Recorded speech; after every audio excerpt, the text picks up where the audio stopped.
14장. 식사를 하는 동안 베네 씨는 거의 말을 하지 않았다. 하인들이 물러간 뒤에야 손님과 대화를 나눌 때가 되었다고 생각했다. 그래서 그가 좋아할 만한 화제를 꺼냈다. 후원자를 무척 잘 만난 것 같다는 얘기였다. 캐서린 드 버그 귀부인이 그가 원하는 것에 관심을 갖고 편안하게 지낼 수 있도록 배려한다는 점이 상당히 각별해 보였다. 베네 씨는 이보다 더 좋은 화제를 고를 수가 없었다. 콜린스 씨는 그녀에 대한 찬사를 청산유수로 늘어놓았다. 그녀에 대한 말을 할 때는 어느 때보다 더욱 엄숙했다. 그는 무척 심각한 표정으로 같은 상류계층의 사람 가운데 캐서린 귀부인만큼 그렇게 상냥하고 또 친절한 행동을 하는 분은 본 적이 없다고 목소리를 높였다. 그리고 귀부인께서는 영광스럽게도 그분 앞에서 한두 번의 강론에 대해서도 친절하게 칭찬해 주시기도 했다. 두 번이나 그를 로징스의 만찬에 초청했는가 하면 바로 지난주 토요일에는 저녁 때 4인용 카드게임을 함께 하자고 사람을 보내기도 했다. 캐서린 귀부인은 그가 아는 많은 사람들에게서 오만하다는 얘기를 듣지만 자신은 그녀에게서 상냥함 이외에 다른 점은 본 적이 없었다. 대화할 때는 늘 그를 신사로 대했고 그가 이웃 모임에 참석하는 것에 대해서도 그렇고 친척을 방문하기 위해 한두 주쯤 가끔 교구를 비우는 것에 대해서도 전혀 이의가 없었다. 귀부인은 그가 신중하게 아내를 고를 수만 있다면 가능한 한 빨리 결혼하라고까지 충고도 해주셨다.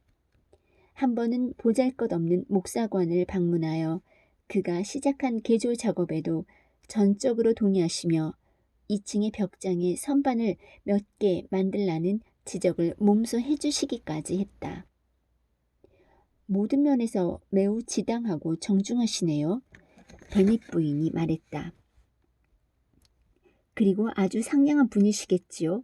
대체로 지체 높은 귀부인들이 그분 같지 않아서 탈이에요. 그분은 당신과 가까운 곳에 사시나요? 제 보잘것없는 거처가 위치한 정원과 귀부인이 계시는 로징스 파크 사이에 작은 길 하나가 있을 뿐입니다. 미망인이라고 했지요. 가족은 있으신가요? 따님 한 분이 계시지요. 로징스뿐 아니라 막대한 재산을 상속받으실 분이에요. 어머, 베넷 부인이 머리를 흔들며 외쳤다. 그렇담 그 따님은 다른 여성들보다 훨씬 부유하겠군요. 어떤 분이에요? 예쁜가요? 정말 무척 매력적인 분입니다. 캐서린 귀부인께서 직접 말씀하신 것처럼 진정한 아름다운 면에서 드 버그 양은 가장 아름답다는 여성보다도 훨씬 뛰어나십니다. 그 따님의 용모에는 탁월한 가문의 여성임을 보여주는 면이 있기 때문이지요. 따님의 교육을 감독하며 그분들과 함께 지내는 부인의 말로는 불행히도 병약한 체질을 타고 나서 교양을 두루 쌓는 데는 별 진전을 보이지 못했다더군요. 그렇지만 않았다면 상당한 진전을 보였을 겁니다. 하지만 따님은 너무도 상냥하신 분이라 때로 조랑말이에 끄는 사륜마차를 타고 제 보잘것없는 거처까지 왕림하시기도 합니다. 폐하를 아련한 적이 있나요? 궁을 드나드는 귀부인들 가운데 그 이름을 못 들어본 것 같은데 불행히도 그분은 건강 상태가 그리 좋지 못해 런던에 가지를 못합니다. 캐서린 귀부인께도 말씀드린 적이 있는데 영국 왕실은 가장 빛나는 장식 하나를 잃은 셈입니다. 귀부인께서는 제 말에 무척 기뻐하시는 것 같았습니다. 저는 어떤 경우에든 늘 귀부인들이 흡족해야 할 만한 작고 섬세한 찬사를 드리는 것을 좋아합니다. 저는 여러 차례 캐서린 귀부인께 매력적인 따님은 공작 부인이 되기 위해 태어나신 것 같다고 말씀드렸었지요. 그리고 그 공작이라는 높은 신분도 따님을 돋보이게 하기보다는 오히려 그분에 의해 빛이 나게 될 거라고도요. 그런 작은 찬사들이 귀부인을 무척 기쁘게 해드리지요.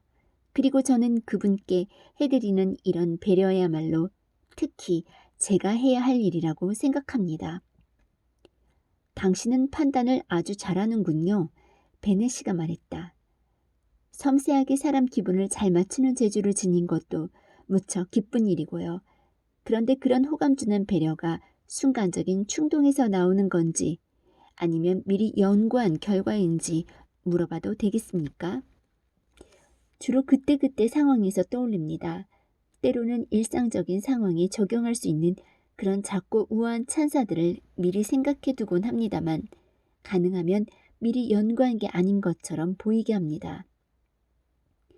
베네시의 기대는 충분히 충족되었다. 이 친척은 더 바랄 수 없을 만큼 엉뚱한 사람이었다. 그는 너무도 재미있어 하면서도 동시에 무척 단호하고 침착한 표정을 유지하며 경청했다. 그리고 때로 엘리자베스에게 눈길을 보내는 것 말고는 누구의 동참도 필요 없이 혼자 실컷 그 재미를 맛보았다. 그러나 티타임이 될 무렵 그 약효는 충분히 다 발휘되었다. 베네시는 손님을 다시 응접실로 데리고 왔다. 차를 다 마신 다음 그에게 딸들을 위해 책을 읽어달라고 청했다. 콜린스 씨는 기꺼이 동의했다. 그는 꺼내온 책을 보는 순간 깜짝 놀라 뒤로 물러서더니 그 책은 순의 문고에서 대여해온 것이 분명했다. 미안하다고 말하며 소설은 절대 읽지 않는다고 항의하듯 말했다. 키티는 그를 빤히 쳐다보았고 리디아는 놀라 소리를 질렀다. 다른 책 몇 권을 내놓자 콜린스 씨는 잠시 심사숙고한 후에 포다이스의 설교집을 집어들었다. 그가 책을 펼치자 리디아가 하품을 했다. 그가 무척 단조롭고 엄숙한 태도로 3쪽 정도 읽고 있을 때 리디아가 불쑥 다음과 같은 얘기로 그의 낭독을 방해했다. 엄마, 필립스 이모부가 리처드를 내보내겠다고 하시던데요. 그러면 포스터 대령이 리처드를 고용할 거래요. 이모가 토요일에 그렇게 말씀하셨어요. 그 얘기도 더 듣고 또 데니시가 런던에서 언제 돌아오는지 물어보러 내일 메리턴으로 산책 갈까 해요. 제인과 엘리자베스가 리디아에게 조용히 하라고 일렀지만 매우 기분이 상한 콜린스 씨는 책을 내려놓고 이렇게 말했다. 전 어린 수녀들이 오로지 자신들을 위해 집필된 진지한 내용의 책에는 도통 관심이 없다는 점을 자주 봐왔습니다. 솔직히 말씀드리면 놀라운 일입니다. 어린 수녀들에게 교훈만큼 유익한 것도 없을 텐데요. 하지만 어린 사촌에게 더 이상은 강요하지 않겠습니다. 그러고는 베네시를 향해 돌아서면서 주사위 게임에 상대를 해주겠다고 했다. 베네시는 딸들이 사소한 오락을 즐기도록 놓아준 건 아주 현명한 일이라고 말하며 그의 도전을 받아들였다. 베넷 부인과 딸들은 리디아의 행동에 대해 정중하게 사과했고 그가 또 책을 읽는다면 그런 일이 다시는 일어나지 않을 것이라고 약속했다. 그러나 콜린스 씨는 어린 사촌에게 나쁜 감정이 전혀 없으며 그녀의 행동을 모욕으로 여기지 않는다고 그들을 안심시킨 후 베넷 씨와 다른 테이블에 앉아 주사위 게임을 준비했다.